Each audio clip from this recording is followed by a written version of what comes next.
अस्सलाम वालेकुम। उम्मीद है आप खैरियत से होंगे। तो आज के इस लेक्चर में हम रिस्पायरेशन के बारे में डिस्कस करेंगे।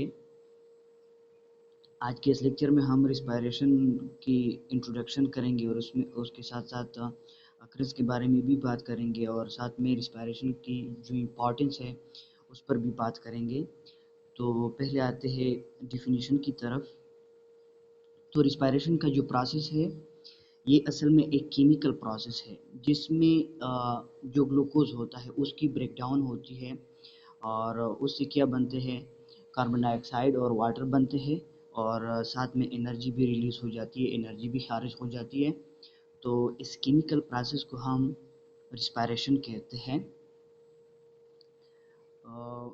इसके साथ साथ अगर मैं ये भी बता दूं कि रिस्पायरेशन का जो प्रोसेस होता है ये ऑक्सीडेशन रिडक्शन प्रोसेस होता है।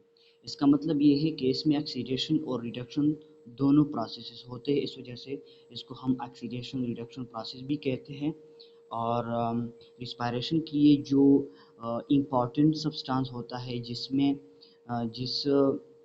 जिसका रिस्पायरेशन में होना ज़रूरी होता है तो वो है ग्लूकोज।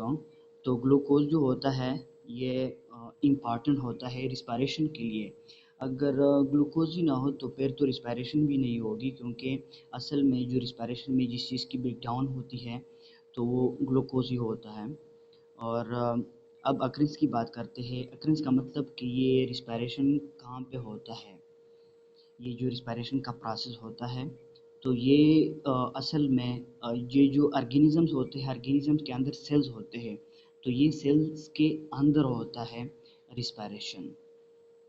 अब इम्पोर्टेंस की बात करते हैं कि ये जो रिस्पायरेशन का प्रोसेस है इसकी क्या इम्पोर्टेंस है, इसकी क्या अहमियत है, इसका फ़ायदा क्या है, ये ऑर्गेनिज़म के लिए क्या इम्पोर्टेंस रखता है, इसका ऑर्गेनिज़म के लिए होना क्यों ज़रूरी है, ये ऑर्गेनिज़म्स को क्या फ़ायदा पहुंचाता है, तो इसमें हम ये डिस्कस करेंगे। इम्पोर्टेंस का असल मकसद ये है, असल मतलब जो है इम्पोर्टेंस का ये है। तो हमें पता है कि रिस्पायरेशन में क्या होती है, एनर्जी रिलीज़ होती है और वही एनर्जी क्या होती है, और वही एनर्जी जो ऑर्गेनिज्म में लिविंग प्रोसेसेस होते हैं। लिविंग प्रोसेस का मतलब जो प्रोसेसेस लिविंग ऑर्गेनिजम्स में होते हैं तो उनके लिए क्या होता है, एनर्जी इस्तेमाल होती है। वो उन लिविंग प्रोसेस को करने के लिए एनर्जी की ज़रूरत होती है लिविंग ऑर्गेनिज्म में। तो वो जिस एनर्जी की ज़रूरत होती है वो एनर्जी रिस्पायरेशन में ही बनती है।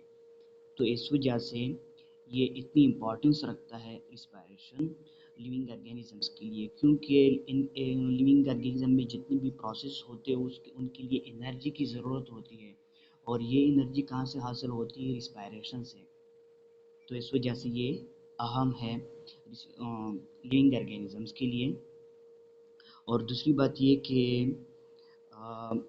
ये जो रिस्पायरेशन का प्रोसेस होता है ये जितने भी लिविंग ऑर्गेनिज्म होते हैं उन उन सब में क्या होता है, ये प्रोसेस होता है रिस्पायरेशन का। तो जितने भी लिविंग ऑर्गेनिजम्स होते हैं उनके लिए एनर्जी की ज़रूरत होती है अपने लिविंग प्रोसेस को मुकम्मल करने के लिए। लाइफ एक्टिविटीज़ जो होते हैं उनमें लिविंग प्रोसेसेस जो होते हैं ऑर्गेनिजम्स में उनको करने के लिए क्या होता है, एनर्जी की ज़रूरत होती है जो कि रिस्पायरेशन से ही हासिल होती है। तो ये क्या होता है, सब लिविंग ऑर्गेनिज्म के लिए ज़रूरी होता है, क्योंकि जितने भी ऑर्गेनिज्म होते हैं उनमें लिविंग प्रोसेस मुख्तलिफ प्रोसेसेस होते हैं और उन प्रोसेसेस को करने के लिए एनर्जी की ज़रूरत होती है। तो इस वजह से ये सब के लिए इम्पॉर्टेंट है रिस्पायरेशन। एक दो बातें मैं और भी बता दूं। ये जो दो टर्मिनोलॉजीज यूज़ होते हैं, एक सेलुलर रिस्पायरेशन और एक एक्सटर्नल रिस्पायरेशन। सेलुलर रिस्पायरेशन का मतलब क्या होता है? सेलुलर रिस्पायरेशन का मतलब वो प्रोसेस जो लिविंग ऑर्गेनिज्म के जो सेल्स होते हैं, लिविंग सेल्स जो होते हैं, उनमें होता है ये प्रोसेस। और इस प्रोसेस में क्या होता है, ग्लूकोज की ब्रेकडाउन होती है, जिससे कार्बन डाइऑक्साइड बनता है और वाटर, और साथ में एनर्जी भी रिलीज होती है।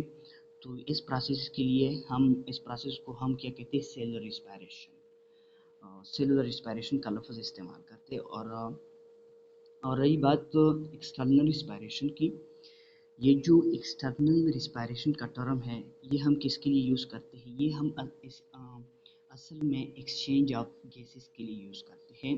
एक्सचेंज ऑफ गैसेस वो उन गैसों का तबादला जो ऑर्गेनिज्म और इन्वायरमेंट के दरमियान होता है।